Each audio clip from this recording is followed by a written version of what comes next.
Hello दोस्तों, YouTube channel में आपका स्वागत है। मैं माया चौरसिया आपको एक सत्य कहानी सुनाने जा रही हूँ। ध्यान से सुनिएगा। संत नामदेव एक बहुत बड़े संत थे जिसको भगवान विट्ठल ने 16 बार दर्शन दिया था, लेकिन फिर भी वो पूर्ण नहीं हुए थे क्योंकि उन्हें गुरु की प्राप्ति नहीं हुई थी। इसलिए बिना गुरु की प्राप्ति के भगवान पूर्ण रूप से नहीं मिलते हैं किसी को भी। वो इंसान कभी पूर्ण नहीं हो सकता। एक दिन महेश्वर गुरु के यहाँ साधुओं की मंडली बैठाई गई कि कौन से संत पूर्ण हैं और कौन से संत अपूर्ण हैं। नामदेव भी गए वहाँ पे गोरा नाम के कुम्हार थे, उन्हीं के घर पे मंडली रखी गई थी। गोरा कुम्हार के घर भी भगवान स्वयं भोजन करने आते थे।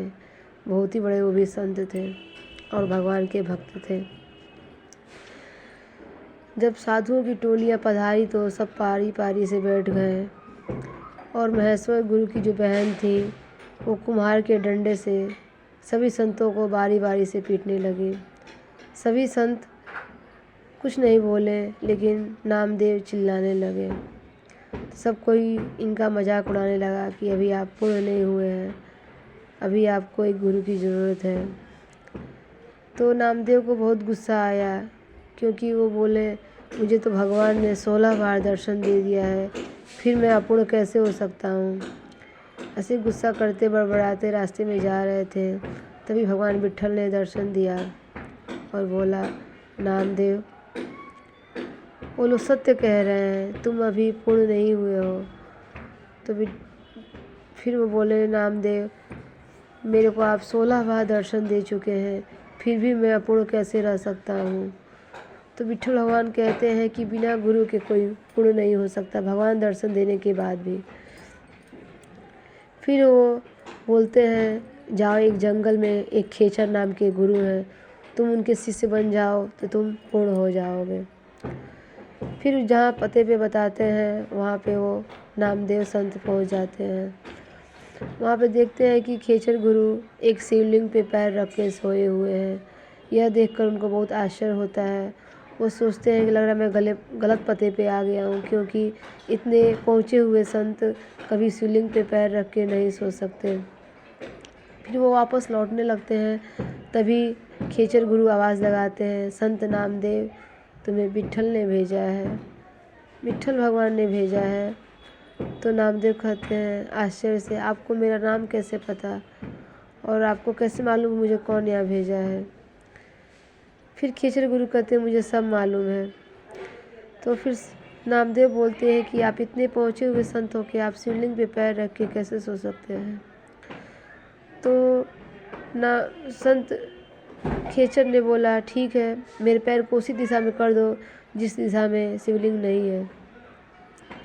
फिर नामदेव ने पैर को खींच के दूसरी साइड में कर दिया, वहाँ भी शिवलिंग प्रकट हो गया।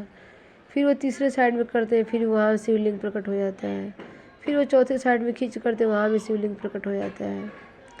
वो खेचर गुरु संत नामदेव को ये समझाना चाहते थे कि भगवान तो हर कण कण में है, हर दिशा में है, हर जगह व्याप्त है, तुम मेरा पैर किधर करोगे।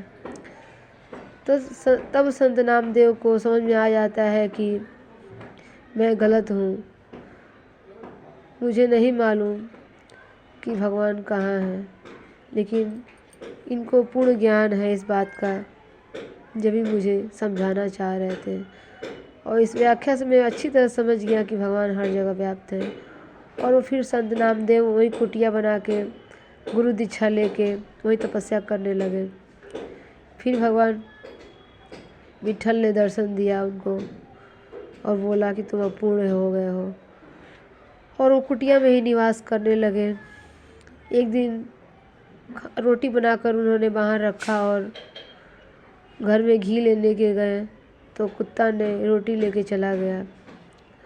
अब वो घी की कोटरी लेके उसके पीछे पीछे भागने लगे और बोले, हे भगवान विट्ठल, ऐसे सूखी रोटी क्यों खा रहे हैं आप, घी चुपोड़ के खाइए, जब दिया है तो घी चुपोड़ के खाइए। सब लोग देख के आस पड़ोस के हंसने लगे कि कुत्ते को भगवान विट्ठल क्यों बोल रहा है।